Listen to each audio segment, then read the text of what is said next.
नमस्ते साथियों। उम्मीद करती हूँ आप सब बढ़िया होंगे और अपनी पढ़ाई को अच्छे तरीके से कर रहे होंगे। तो इसके पहले जो हमारा है वो भाग 4 तक कंप्लीट हो चुका है ना? आज जो हमारा है वो भाग 5 है। भाग 5 में हमारा क्या है? संघ यानी दी यूनियन।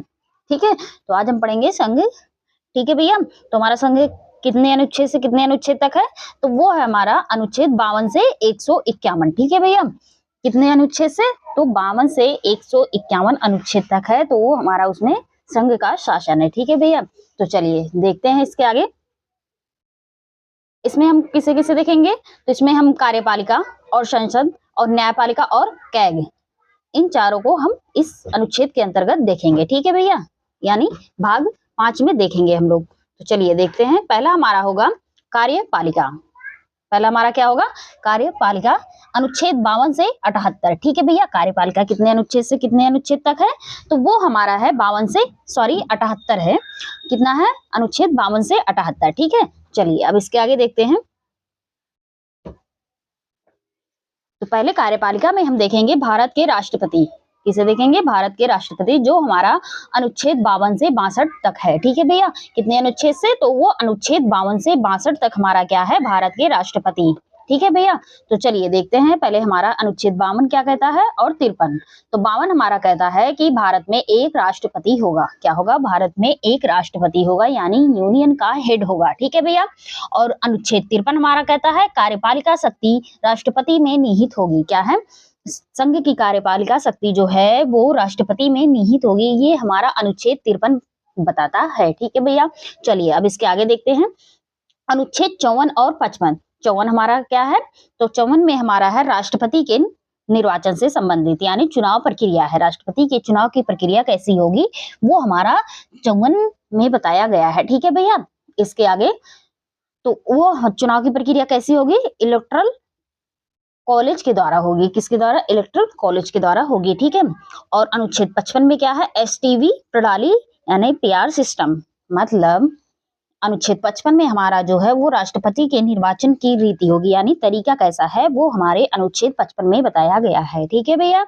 अनुच्छेद 56 हमारा है कार्यकाल 5 वर्ष का होगा, यानी राष्ट्रपति की पदा अवधि कितने वर्ष के लिए होगी? तो वो 5 वर्ष के लिए होगी। कितने वर्ष के लिए होगी? 5 वर्ष के लिए होगी। ठीक है भैया? अनुच्छेद 57 में कहा गया है पुनः चुनाव के लिए पात्र। मतलब अनुच्छेद 57 में कहा गया है पुनर्निर्वाचन के लिए पात्रता, मतलब राष्ट्रपति पुनर्निर्वाचित हो सकता है, उसकी पात्रता के बारे में अनुच्छेद 57 में बताया गया है। अनुच्छेद 60 और 61 हम देखते हैं। अनुच्छेद 58 नहीं दिया गया है क्या इसमें? तो चलिए अनुच्छेद 58 में बता देती हूँ आपको। अनुच्छेद 58 क्या कहता है? अनुच्छेद 58 कहता है, अनुच्छेद 58 क्या कहता है?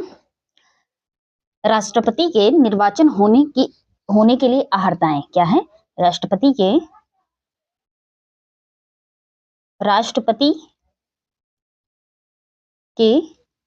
निर्वाचन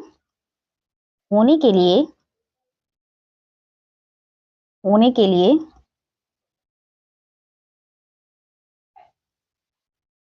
अहर्ता, या इसे हम कह सकते हैं योग्यताएं। ठीक है भैया? अहर्ताएं यानी योग्यता। अनुच्छेद 58 में बताया गया है राष्ट्रपति के निर्वाचन होने के लिए क्या क्या अहर्ताएं होंगी, वो हमारा अनुच्छेद 58 में बताया गया है। ठीक है भैया? अब देखते हैं 59। अनुच्छेद 59 भी नहीं बताया गया है इसमें। तो अनुच्छेद 59 में जो हमारा है, अनुच्छेद 59 में हमारा कहा गया है कि राष्ट्रपति के पद के लिए शर्तें, राष्ट्रपति पद के लिए क्या क्या शर्तें होंगी, ये हमारा अनुच्छेद 59 में बताया गया है। राष्ट्रपति के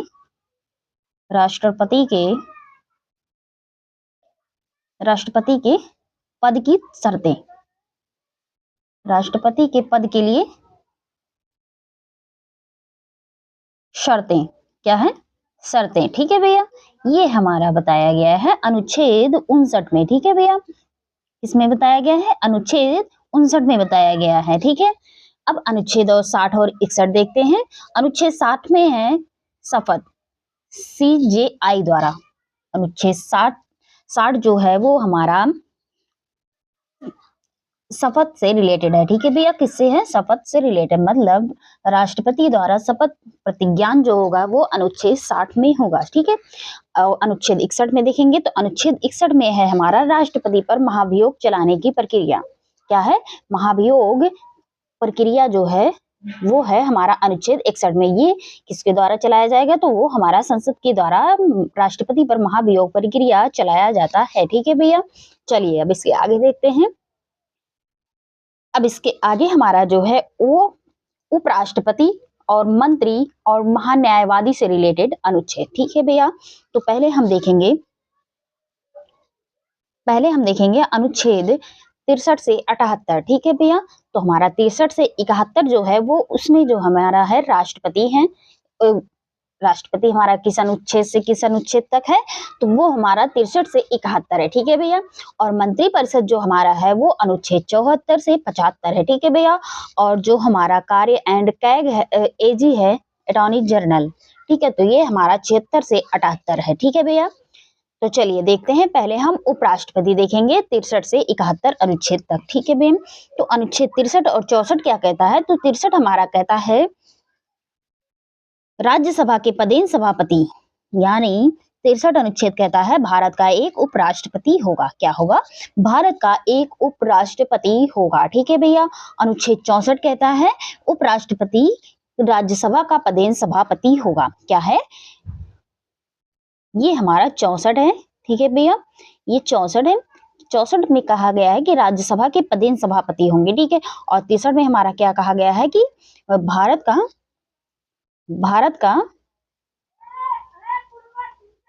का एक उपराष्ट्रपति होगा। क्या होगा? उपराष्ट्रपति होंगे। ठीक है, उपराष्ट्रपति होंगे। ठीक है, ये हमारा अनुच्छेद 63 में कहा गया है। 64 में क्या कहा गया है? राज्यसभा के पदेन सभापति होंगे। ठीक है, उपराष्ट्रपति जो है वो राज्यसभा के पदेन सभापति होंगे। ये अनुच्छेद 64 में कहा गया है। अनुच्छेद 65 क्या कहता है हमारा?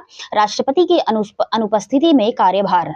तो क्या है? मतलब राष्ट्रपति के पद के आकस्मिक, मतलब अचानक रिक्त होने के दौरान, या अगर उनकी अनुपस्थिति में उपराष्ट्रपति का राष्ट्रपति के रूप में कार्य करना या उनके कृत्यों का निर्वहन ही हमारा अनुच्छेद 65 में कहा गया है। ठीक है, मतलब अगर वो राष्ट्रपति नहीं होंगे तो उपराष्ट्रपति उनके पद पर रहकर कार्य करेंगे राष्ट्रपति का। ठीक है, अनुच्छेद 66 क्या कहता है? चुनाव संसद के दोनों सदनों द्वारा। मतलब अनुच्छेद 66 कहता है कि उपराष्ट्रपति का निर्वाचन किस तरीके से होगा, वो हमारा अनुच्छेद 66 में बताया गया है। ठीक है भैया, अब हमारा है अनुच्छेद 67। नहीं इसमें दिया गया है, नहीं दिया गया तो मैं बताती हूँ। अनुच्छेद 67 कहता है हमारा उपराष्ट्रपति का पद अवधि। क्या है? उपराष्ट्रपति का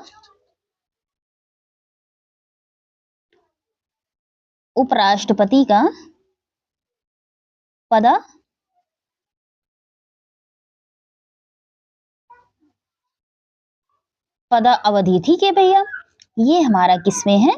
ये अनुच्छेद 67 में है। ठीक है, अनुच्छेद 68 देखते हैं। अनुच्छेद 68 में हमारा क्या है? अनुच्छेद 68 में है हमारा उपराष्ट्रपति के पद में रिक्त होने पर निर्वाचन करने के समय आकस्मिक रिक्ति को भरने के लिए व्यक्ति की पद अवधि होती है। ठीक है भैया,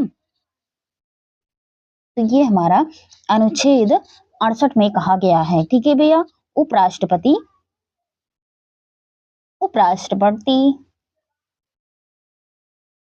इसको मैं थोड़ा जूम करती हूँ ना, तब जगह का स्पेस मिलेगा। हाँ, अब जगह मिलेगा थोड़ा। ठीक है भैया, तुम कि पदरिक्त के दौरान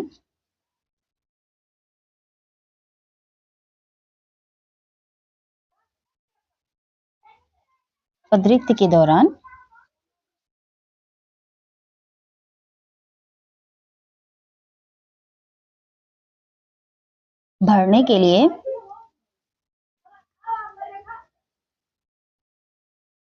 भरने के लिए निर्वाचन। ठीक है भैया, ये हमारा किसमें है, ये हमारा अनुच्छेद 68 में है। ठीक है भैया, चलिए अब इसके आगे देखते हैं। 68 हो गया। अब अनुच्छेद 69 में क्या कहा गया है, उपराष्ट्रपति के शपथ और प्रतिज्ञान। क्या है, 69 में है उपराष्ट्रपति के शपथ और शपथ या प्रतिज्ञान। ठीक है भैया, ये हमारा अनुच्छेद 69 में है। ठीक है, अनुच्छेद 70 में क्या है, आकस्मिक मतलब अन्य आकस्मिकताओं में राष्ट्रपति के कृत्यों का निर्वहन। मतलब अचानक अगर राष्ट्रपति नहीं है तो वो उनके कार्यों का निर्वहन कौन करेंगे, तो वो उपराष्ट्रपति करेंगे। ये अनुच्छेद 70 में है। ठीक है, अनुच्छेद 71 में क्या कहा गया है कि राष्ट्रपति या उपराष्ट्रपति के निर्वाचन संबंधी या संसक्त विषय। ठीक है भैया, निर्वाचन संबंधी विषय जो है वो अनुच्छेद 71 में बताया गया है। ठीक है भैया, अब चलिए अनुच्छेद 72 देखते हैं। अनुच्छेद 72 में कहा गया है राष्ट्रपति की क्षमादान की शक्ति, राष्ट्रपति की क्षमादान की शक्ति। ठीक है भैया, तो ये हमारा अनुच्छेद 72 में है। ठीक है, 73 में हमारा क्या है, 73 नहीं दिया गया है तो मैं 73 बता देती हूँ आप लोग को। 73 में कहा गया है, 73 में कहा गया है संघ की कार्यपालिका शक्ति का विस्तार। क्या है, संघ की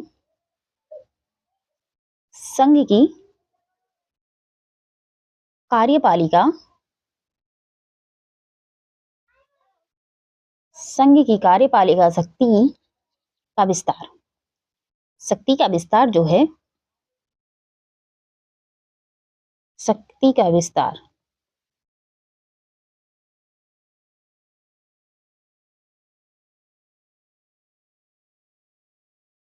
ये हमारा अनुच्छेद 73 में है। ठीक है भैया, चलिए अब इसके आगे देखते हैं मंत्रिपरिषद। मंत्रिपरिषद हमारा कितने अनुच्छेद से कितने अनुच्छेद तक है, तो वो हमारा 74 से 75 तक है। ठीक है भैया, 74 से 75 है। ठीक है भैया, चलिए देखते हैं। तो अनुच्छेद 74 में कहा गया है राष्ट्रपति की सलाह देने के लिए मंत्रिपरिषद होगा। तो राष्ट्रपति को सलाह देने के लिए एक मंत्रिपरिषद का गठन होगा, तो वो हमारा अनुच्छेद 74 में कहा गया है। और ये जो है राष्ट्रपति के प्रति बाध्यकारी होंगे सलाह देने के लिए। ठीक है, मंत्रिपरिषद जो होगा वो बाध्यकारी होगा राष्ट्रपति को सलाह देने के लिए। ये अनुच्छेद 74 में बताया गया है। ठीक है भैया, अनुच्छेद 75 में है पीएम की नियुक्ति राष्ट्रपति के द्वारा होगी। ठीक है, क्या है, पीएम की नियुक्ति जो है वो राष्ट्रपति के द्वारा होगी। ये अनुच्छेद 75 में बताया गया है। अनुच्छेद 76 में हमारा महान्यायवादी यानी अटॉर्नी जनरल। ठीक है, अनुच्छेद 76 में क्या है हमारा, महान्यायवादी अटॉर्नी जनरल यानी भारत का एक महान्यायवादी होगा। ठीक है, अनुच्छेद 77 में हमारा है भारत सरकार के कार्य संचालन। क्या है, भारत सरकार के कार्य संचालन अनुच्छेद 77 में हमारा बताया गया है। अनुच्छेद 78 कहता है, अनुच्छेद 78 हमारा कहता है कि पीएम का कर्तव्य यानी राष्ट्रपति को जानकारी देना, मतलब राष्ट्रपति को जानकारी देने आदि के संबंध में प्रधानमंत्री का कर्तव्य, ये हमारा अनुच्छेद 78 में बताया गया है। अनुच्छेद 78 में क्या बताया गया है भैया, कि राष्ट्रपति को जानकारी देने आदि के संबंध में प्रधानमंत्री को के कर्तव्य के बारे में ये हमारा अनुच्छेद 78 बताता है। ठीक है भैया, चलिए अब इसके आगे देखते हैं हम। अब हमारा दूसरा क्या है, वो संसद है। तो संसद हमारा अनुच्छेद 79 से 122 तक है। कितने अनुच्छेद से कितने अनुच्छेद तक है, तो पार्लियामेंट जो हमारा है वो अनुच्छेद 79 से 122 अनुच्छेद तक है। ठीक है, तो चलिए देखते हैं इसके आगे। संसद का गठन पहले हम देखेंगे, तो अनुच्छेद 79 से 88 देखेंगे। ठीक है, अनुच्छेद 79 से 88 अनुच्छेद तक हम देखेंगे। तो चलिए देखते हैं। अनुच्छेद 79 कहता है कि संसद यानी राष्ट्रपति प्लस राज्यसभा प्लस लोकसभा, मतलब राष्ट्रपति और राज्यसभा और लोकसभा को मिलाकर एक संसद का निर्माण होगा, मतलब संसद का गठन होगा। ठीक है, इस संसद के अंतर्गत कौन कौन से होंगे, तो एक राष्ट्रपति होगा और राज्यसभा और लोकसभा, इन तीनों को मिलाकर संसद का गठन होगा। ठीक है, अनुच्छेद 80 कहता है कि अनुच्छेद 80 में हमारा क्या है, राज्यसभा यानी राज्यों की परिषद, और इसमें अधिकतम जो है हमारा, इसमें 250 सदस्य होंगे। इसे अस्थायी सदन के नाम से भी जाना जाता है। ठीक है, इसे अस्थायी सदन भी कहते हैं। ठीक है भैया, तो अनुच्छेद 80 हमारा क्या कहता है कि राज्यसभा की संरचना यानी राज्यों की परिषद होगी और इसमें अधिकतम 250 सदस्य होंगे, ठीक है, इसे अस्थायी सदन भी कहते हैं। अनुच्छेद 81 में क्या है? लोकसभा। अनुच्छेद 81 में क्या है? लोकसभा है हमारा, लोकसभा की संरचना यानी लोगों का सदन, ठीक है भैया। इसमें अधिकतम जो है 552 सदस्य होंगे। कितने होंगे? इसमें लगभग 552 सदस्य होंगे और इसका कार्यकाल जो है वो 5 वर्षों का होता है। इसमें जो सदस्यों का कार्यकाल होता है इसमें 5 वर्षों का होता है, जबकि इसमें राज्यसभा का कार्यकाल नहीं होता, ठीक है। राज्यसभा में उपस्थित सदस्यों का कार्यकाल होता है, राज्यसभा का कार्यकाल नहीं होता है। लोकसभा का जो कार्यकाल होता है वो 5 वर्षों का होता है, ठीक है। अनुच्छेद 85 जो हमारा है वो इसके बाद गायब हो गया क्या? हाँ गायब है, मैं बता देती हूँ, ठीक है। इसको मैं थोड़ा जूम कर लेती हूँ जिससे स्पेस मिले तो मैं लिख के बता सकती हूँ। तो चलिए यहाँ हम देखेंगे 81 तक था, 82 देखेंगे। अनुच्छेद 82 क्या कहता है?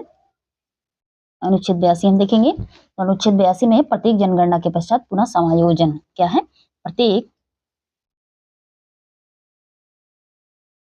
जनगणना के बाद, ये उतना इंपॉर्टेंट है नहीं ना तो इसलिए दिया नहीं गया। जनगणना के बाद, क्योंकि ये सब उतना पूछा नहीं जाता, हो सकता है पूछ लिया जाए। पुनः समायोजन, ठीक है, ये हमारा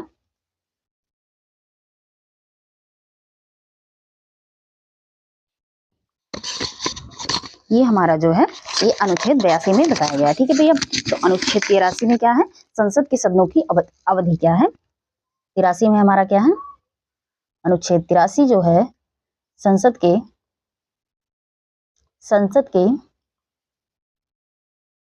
सदनों की अवधि, ठीक है, ये हमारा जो है अनुच्छेद 83 में है, ठीक है। 84 में हमारा क्या है? संसद की सदस्यता के लिए अर्हता यानी योग्यताएं, ठीक है। 84 में हमारा क्या है? संसद के सदस्यों की अर्हताएं, संसद के सदस्यों की अर्हताएं जो हैं ये हमारा अनुच्छेद 85 में बताया गया है, ठीक है भैया। तो चलिए अब 85 से तो दिया गया है हमारा, है ना। चलिए इसको हम देख लेते हैं 85 से।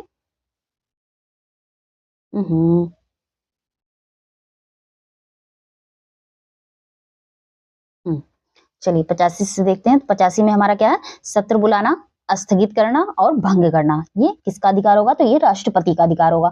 मतलब संसद का सत्र बुलाना, संसद को स्थगित करना और भंग करना, ये किसका अधिकार होगा? तो ये राष्ट्रपति का अधिकार होगा। तो अनुच्छेद 85 में बताया गया है, ठीक है भैया। अनुच्छेद 86 भी स्किप है तो 86 यहाँ हम देख लेते हैं, ठीक है। अनुच्छेद 86 क्या कहता है? अनुच्छेद 86 कहता है कि सदनों के अभिभाषण का और उनके संदेश भेजने का राष्ट्रपति को अधिकार होगा। क्या होगा? संसद के अभिभाषण, ठीक है, अभिभाषण और उनके संदेश भेजने का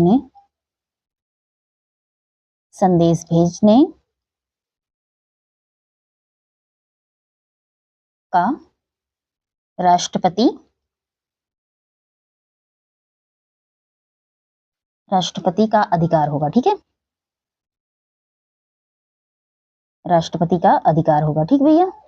ये हमारा अनुच्छेद 86 में कहा गया है, ठीक है भैया। अनुच्छेद 87 हमारा क्या कहता है? राष्ट्रपति का विशेष अभिभाषण क्या है?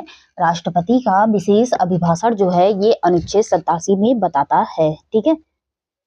इसके आगे हम देखेंगे अधिकारी और सदस्य क्या है?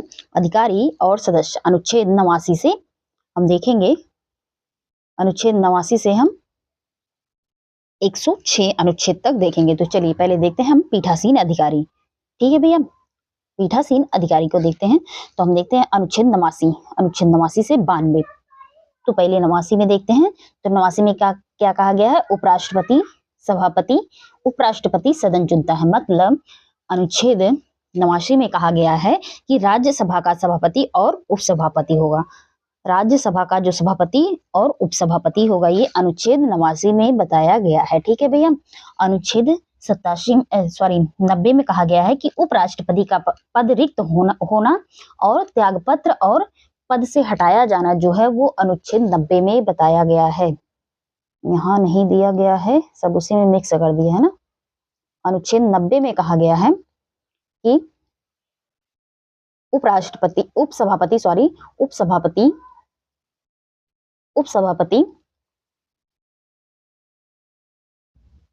का पद रिक्त होना, पद त्याग और पद से हटाया जाना, ये सब हमारा जो है ये अनुच्छेद 89 में बताया गया है। ठीक है। सॉरी, ये पद त्याग हो गया ना, पद से हटाया जाना, पद से हटाया जाना। ठीक है। ये सब हमारा किसमें है, ये अनुच्छेद 90 में है। ठीक है। 91 में क्या कहा गया है कि सभापति के पद के, बस इसको जान लीजिए क्योंकि ये पूछा उछा नहीं जाता, बस जान लीजिए। मैं बता रही हूँ कि अनुच्छेद 51 में कहा गया है कि सभापति के पद के कर्तव्यों का पालन करने या सभापति के रूप में कार्य करने की उपसभापति या अन्य व्यक्तियों की शक्ति जो होगी वो हमारा अनुच्छेद 91 में होगा। ठीक है। 92 में क्या कहा गया है कि जब सभापति या उपसभापति को पद से हटाने का कोई संकल्प या विचाराधीन है तब उसका पीठासीन ना होना। मतलब जब उपराष्ट्रपति या सभापति को जब पद से हटाने का कोई संकल्प आता है, कोई विचाराधीन आता है, तब उस समय वो पीठासीन नहीं होता। ठीक है भैया। तो ये हमारा अनुच्छेद 92 में है। ठीक है। अनुच्छेद 93 से 96 दिया है, तो ये दिया है स्पीकर और डिप्टी स्पीकर सदन द्वारा चुने जाते हैं। मतलब अनुच्छेद 93 में कहा गया है लोकसभा के अध्यक्ष और उपाध्यक्ष होंगे। क्या है, अनुच्छेद 93 में कहा गया है कि लोकसभा के अध्यक्ष और उपाध्यक्ष होंगे। अनुच्छेद 94 में कहा गया है कि अध्यक्ष और उपाध्यक्ष का पद रिक्त होना, पद त्याग करना, पद से हटाया जाना, ये अनुच्छेद 94 में है। ये सब जो अनुच्छेद स्किप किया गया है इसमें, बस इसको आप लोग जान लीजिए। ठीक है। इसको वो इतना इम्पोर्टेंट नहीं है। ठीक है। तो मैं बता रही हूँ, उसको आप लोग बस जान लीजिए। ठीक है। तो अनुच्छेद 94 में हमारा कहा गया है कि अध्यक्ष और उपाध्यक्ष का पद रिक्त होना, पद त्याग और पद से हटाया जाना, ये अनुच्छेद 94 में है हमारा। अनुच्छेद 95 कहता है कि अध्यक्ष के पद के कर्तव्यों का पालन करने या अध्यक्ष के रूप में कार्य करने की उपाध्यक्ष या अन्य व्यक्ति की शक्ति जो है वो हमारा अनुच्छेद 95 में है। ठीक है भैया। 96 में हमारा है जब अध्यक्ष या उपाध्यक्ष को पद से हटाने का कोई संकल्प या विचाराधीन आता है तो वो पीठासीन नहीं होता है। ठीक है। ये भी हमारा अनुच्छेद 96 में बताया गया है। ठीक है। तो मतलब स्पीकर या डिप्टी स्पीकर सदन द्वारा चुने जाते हैं। ठीक है भैया। अब हमारा अनुच्छेद 97 इसमें दिया नहीं गया है, तो उसको भी आप लोग जान लीजिए कि अनुच्छेद 97 कहता है कि सभापति और उपसभापति तथा अध्यक्ष और उपाध्यक्ष का वेतन और भत्ते की जानकारी जो है अनुच्छेद 97 में देता है। तो ये 97 आप लोग लिख लीजिए। ठीक है। सभापति और उपसभापति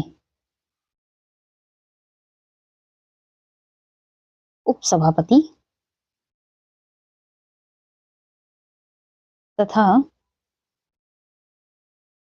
अध्यक्ष और उपाध्यक्ष, क्या है, अध्यक्ष और उपाध्यक्ष। ठीक है। के वेतन और भत्ते के बारे में जानकारी। ठीक है। वेतन और भत्ते के बारे में जानकारी जो है वो हमें अनुच्छेद 97 देता है। ठीक है। तो इसे आप लोग ध्यान में रखेंगे। ठीक है। तो अनुच्छेद 97 कहता है कि राष्ट्रपति और उपराष्ट्रपति तथा अध्यक्ष और उपाध्यक्ष के वेतन और भत्ते के बारे में जानकारी जो है अनुच्छेद 97 हमें बताता है। ठीक है भैया। अनुच्छेद 98 कहता है कि संसद का सचिवालय क्या है। अनुच्छेद 98 हमारा जो है, इसको कहाँ लिखा जाए, यहीं लिखा जाए, लेकिन थोड़ा जूम करके लिखा जाए, है ना। अनुच्छेद 98 कहता है संसद का सचिवालय होगा, संसद का सचिवालय। ये हमारा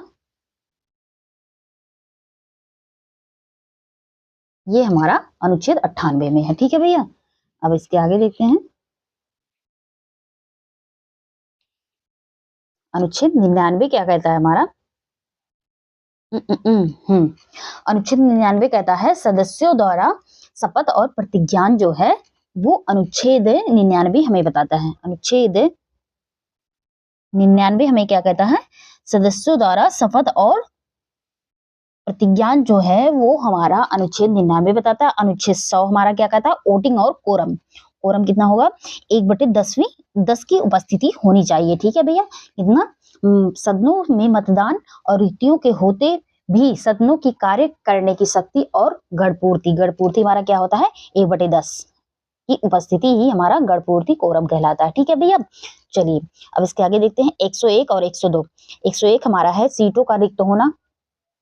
ठीक है भैया, जो स्थान होते हैं वो उसका रिक्त होना, और जो हमारा है योग्यता लाभ का पद आदि। तो जो हमारा अनुच्छेद 102 कहता है सदस्यता के लिए निहरताएं। ठीक है, मतलब अयोग्यता जो है वो हमारा 102 में बताता है। ठीक है, अब अनुच्छेद 103 में बताता है सदस्यों की निहरताएं से संबंधित प्रश्नों पर विनिश्चय। ठीक है, तो क्या बताता है? अयोग्यता पर निर्णय राष्ट्रपति, मतलब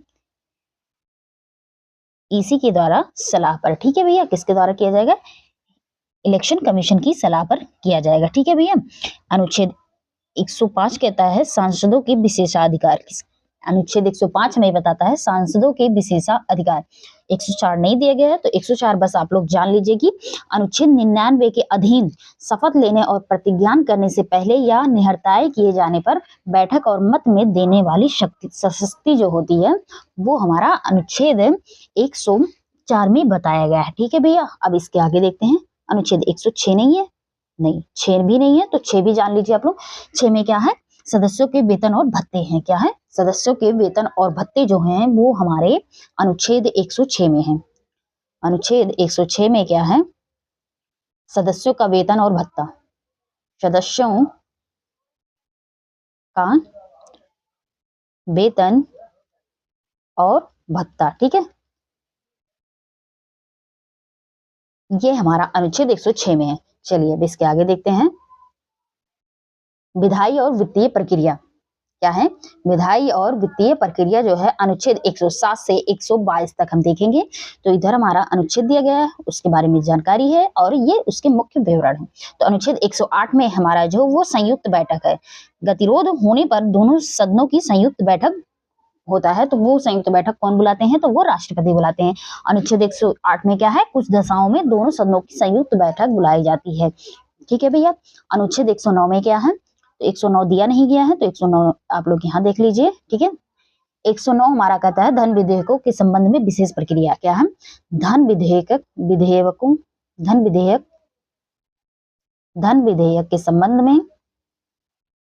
के संबंध में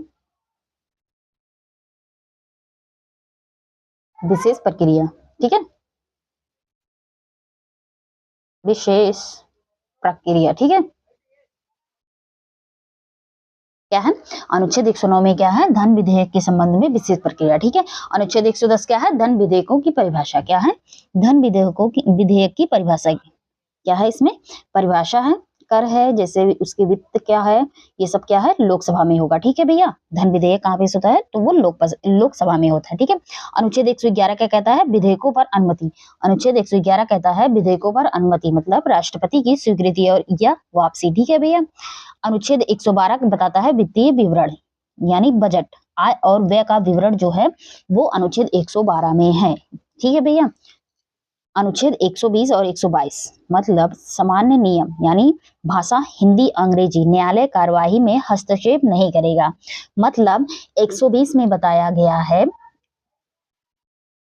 स्किप कर दिया क्या? और हाँ, 112 से फिर स्किप कर दिया ना। 113 में बस जान लीजिए आप लोग, है ना, जानना जरूरी है, उतना पूछा नहीं जाएगा ये सब जो अनुच्छेद स्किप है, तो बस जान लीजिए।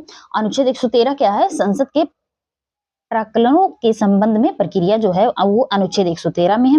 अनुच्छेद 114 में जो हमारा है वो विनियोग विधेयक है। क्या है? अनुच्छेद 114 में क्या है? विनियोग विधेयक। ठीक है भैया। अनुच्छेद 115 में है अनुपूरक अतिरिक्त या अधिक अनुदान। ठीक है भैया।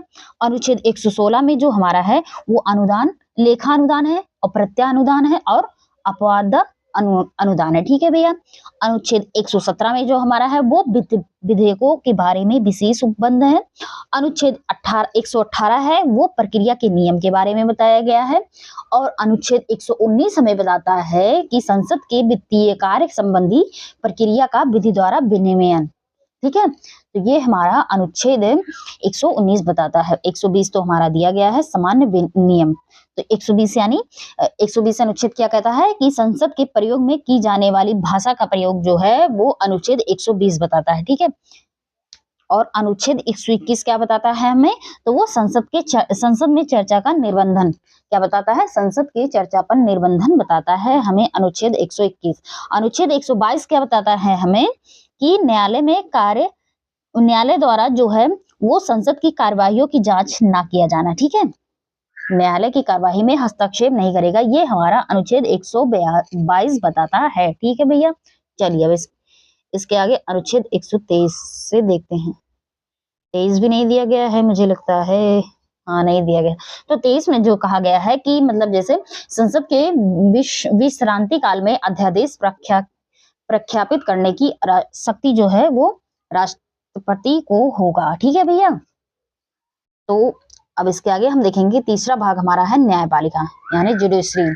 ठीक है। तो अनुच्छेद 124 से 147 तक हम देखेंगे। तो पहले हमारा क्या होगा?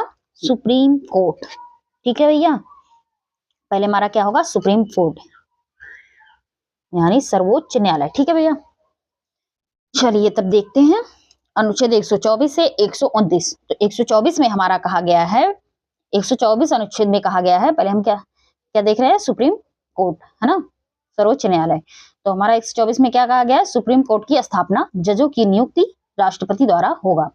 मतलब अनुच्छेद 124 में कहा गया है कि उच्चतम न्यायालय की स्थापना होगी और इसका गठन होगा। मतलब सुप्रीम कोर्ट की स्थापना होगी और जो इसमें जजों की नियुक्ति होगी वो राष्ट्रपति के द्वारा किया जाएगा। किसके द्वारा किया जाएगा भैया? तो वो राष्ट्रपति के द्वारा किया जाएगा। ठीक है। अनुच्छेद 125 और 128 के बीच में क्या है? तो वेतन कार्यवाही सीजीए के द्वारा और तदर्थ जजों की नियुक्ति और रिटायर्ड जजों की उपस्थिति। मतलब अनुच्छेद 125 कहता है कि न्यायाधीशों का वेतन होगा। 125 में क्या है? न्यायाधीशों के वेतन के बारे में बताया गया है। अनुच्छेद 126 जो हमें बताता है वो न्यायाधीश के कार्यकारी मुख्य न्यायमूर्ति की नियुक्ति क्या है? कार्यकारी मुख्य न्यायमूर्ति की नियुक्ति जो है वो अनुच्छेद 126 बताता है। ठीक है भैया। अनुच्छेद 127 में क्या बताता है? तदर्थ न्यायाधीशों की नियुक्ति क्या है? तदर्थ न्यायाधीशों की नियुक्ति जो है वो हमें अनुच्छेद 127 बताता है। ठीक है भैया। अनुच्छेद जो है 128 जो है वो हमें बताता है कि जो सुप्रीम कोर्ट की बैठकों में जो सेना निवृत्त हो चुके हैं न्यायाधीश उनकी भी उपस्थिति, ये हमें अनुच्छेद 128 बताता है। ठीक है भैया। ये जो है इतना जो है ये हमें अनुच्छेद 128 बताता है। ठीक। और ये जो तदर्थ न्यायाधीशों की नियुक्ति ये अनुच्छेद 127 में है। ठीक है भैया, है ना। और ये कार्यवाहक जो है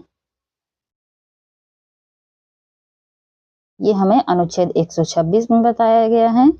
अनुच्छेद 125 में जो है ये है। ठीक है भैया। तो इसको ध्यान में रखिएगा। अनुच्छेद 129 हमें बताता है कि अभिलेख न्यायालय अवमानना के लिए दंड देने की शक्ति क्या है? अभिलेख न्यायालय अवमानना के लिए दंड देने की शक्ति जो है वो अनुच्छेद 129 में है। यानी सुप्रीम कोर्ट का अभिलेख न्यायालय होना ये हमें अनुच्छेद 129 बताता है। ठीक है, अनुच्छेद 130 कहता है कि अनुच्छेद 130 कहता है कि सुप्रीम कोर्ट का स्थान यानी दिल्ली में होगा। ठीक है, या अन्य जगह भी हो सकता है। मतलब सुप्रीम कोर्ट के स्थान के बारे में जो है वो अनुच्छेद 130 हमें बताता है। ठीक है भैया, अब चलिए इसकी शक्तियां और क्षेत्राधिकार को देखते हैं।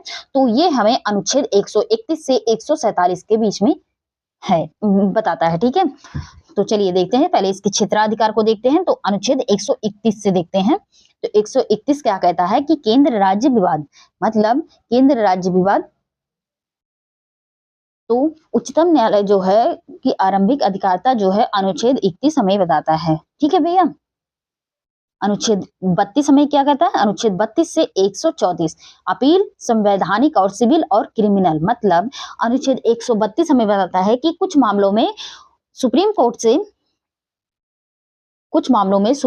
से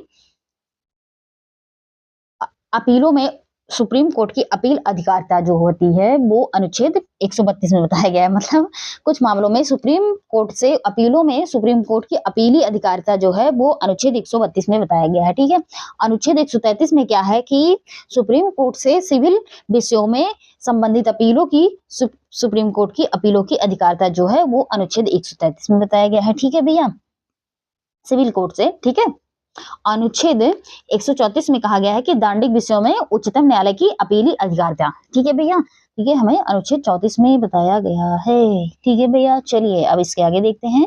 135 शायद छोड़ दिया गया है ना, नहीं है ना इसमें। तो 135 बस जान लीजिए कि जो विद्यमान विधि होती है के अधीन जो फेडरल न्यायालय की अधिकारिता होती है और शक्तियों का जो है वो उच्चतम न्यायालय द्वारा प्रयोजन जो होता है वो अनुच्छेद 135 में है। ठीक है, अनुच्छेद 136 में बताया गया है, अनुच्छेद 136 में बताया गया है कि विशेष अनुमति याचिका, क्या है, विशेष अनुमति याचिका। अनुच्छेद 136 में बताया गया है कि अपील के लिए सुप्रीम कोर्ट की विशेष इजाजत होगी। ये अनुच्छेद 136 में बताया गया है। ठीक है भैया, अब इसके आदेश और निर्णय के बारे में देखते हैं। अनुच्छेद 137 कहता है पुनर्विलोकन, क्या है, पुनर्विलोकन क्या है, अनुच्छेद 137 है कि मतलब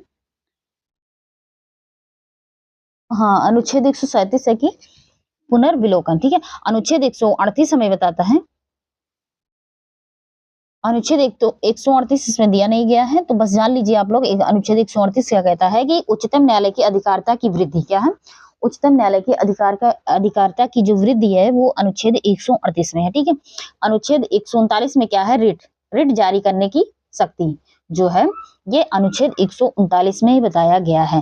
जो कुछ रिट निकालने की शक्तियों का जो है वो उच्चतम न्यायालय के शक्ति प्रदान की गई है। ठीक है भैया, तो चलिए अनुच्छेद 140 में देखते हैं। उच्चतम न्यायालय की अनुषांगिक शक्तियां जो हैं वो अनुच्छेद 140 में बताया गया है। अनुच्छेद 140 में क्या बताया गया है, उच्चतम न्यायालय की अनुषांगिक शक्तियां। ठीक है भैया, अब अनुच्छेद 141 में क्या कहा गया है कि एससी का कानून देश पर बाध्यकारी होगा। क्या है, एससी का कानून देश भर पर बाध्यकारी होगा, मतलब सुप्रीम कोर्ट का कानून जो है वो देश भर पर बाध्यकारी होगा। मतलब अनुच्छेद कौन सा है, 141, सॉरी, हाँ 141 जो कहा है कि सुप्रीम कोर्ट द्वारा जो घोषित विधि या सभी न्यायालयों को बाध्यकारी करेगा। ठीक है भैया, तो अनुच्छेद 42 क्या कहता है, पूर्ण न्याय, कंप्लीट जस्टिस, क्या है, अनुच्छेद 142 क्या कहता है, पूर्ण न्याय, यानी सुप्रीम कोर्ट की आदेश का प्रवर्तन जो है वो प्रकृति के बारे में जो भी वो न्याय करेगा, मतलब उसका जो भी न्याय होगा, पूर्ण न्याय होगा, वो उसके बारे में आदेश देता है। ठीक है भैया, इसके आगे सलाहकार के बारे में अब हम देखेंगे। तो अनुच्छेद 143 कहता है कि राष्ट्रपति को सलाह, क्या है, अनुच्छेद 143 क्या कहता है कि सुप्रीम कोर्ट के परामर्श करने की शक्ति जो है, परामर्श करने की राष्ट्रपति को शक्ति होगी। क्या होगी, उच्चतम न्यायालय से परामर्श करने की शक्ति जो है वो राष्ट्रपति को होगी। ठीक है भैया, अनुच्छेद 45 कहता है, 44 नहीं दिया है, नहीं तो बस जानिए कि सिविल और न्यायिक प्राधिकारियों द्वारा उच्चतम न्यायालय की सहायता में कार्य किया जाना जो है वो अनुच्छेद 144 में किया गया है, ठीक है। और अनुच्छेद 145 में कहा गया है न्यायालय के नियम, क्या कहा गया है, न्यायालय के नियम आदि जो है वो अनुच्छेद 145 में है, ठीक है। अनुच्छेद 121 कहाँ से है, हाँ आ गया, जजों के आचरण पर चर्चा नहीं। हाँ, अनुच्छेद 121 में क्या है, जजों के आचरण पर चर्चा नहीं होगा, ये अनुच्छेद 21 बताता है, ठीक है।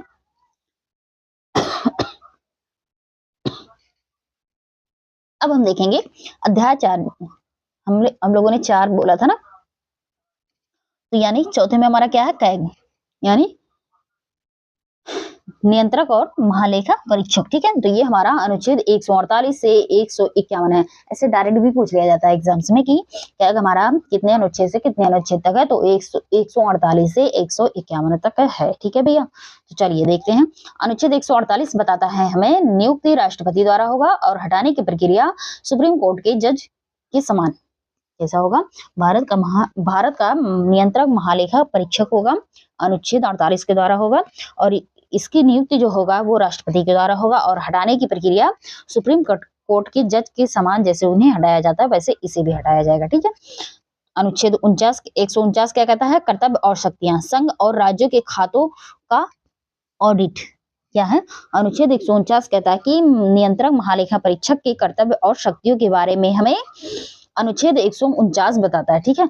अनुच्छेद 150 हमें बताता है लेखा प्रारूप राष्ट्रपति द्वारा निर्धारित, क्या है, संघ और राज्यों के लेखाओं का प्रारूप जो है वो राष्ट्रपति द्वारा निर्धारित होगा, ये हमें अनुच्छेद 150 बताता है, ठीक है भैया। अनुच्छेद 151 कहता है ऑडिट रिपोर्ट राष्ट्रपति यानी केंद्र या राज्यपाल राज्य को सौंपी जाती है। अनुच्छेद 151 कहता है कि ऑडिट रिपोर्ट जो है राष्ट्रपति या राज्यपाल के द्वारा सौंपी जाती है, ये अनुच्छेद 151 हमें बताता है, ठीक है भैया। तो हमारा जो है यहाँ संघ का शासन खत्म होता है, ठीक है भैया। तो अगर आपका इससे रिलेटेड कोई भी क्वेश्चन है तो आप लोग कमेंट बॉक्स में लिख सकते हैं और उसका आप लोग को जवाब दिया जाएगा, उसका आंसर जो है आप लोग को दिया जाएगा, ठीक है भैया। तो आप लोग का कोई भी क्वेश्चन हो तो उसे कमेंट बॉक्स में डालिए, उस कमेंट कीजिए उसको। और हमारा यहाँ भाग 5 जो है वो कंप्लीट होता है, जो हमारा 52 से 151 तक था, ठीक है भैया। तो चलिए आज के लिए इतना ही, थैंक यू सो मच।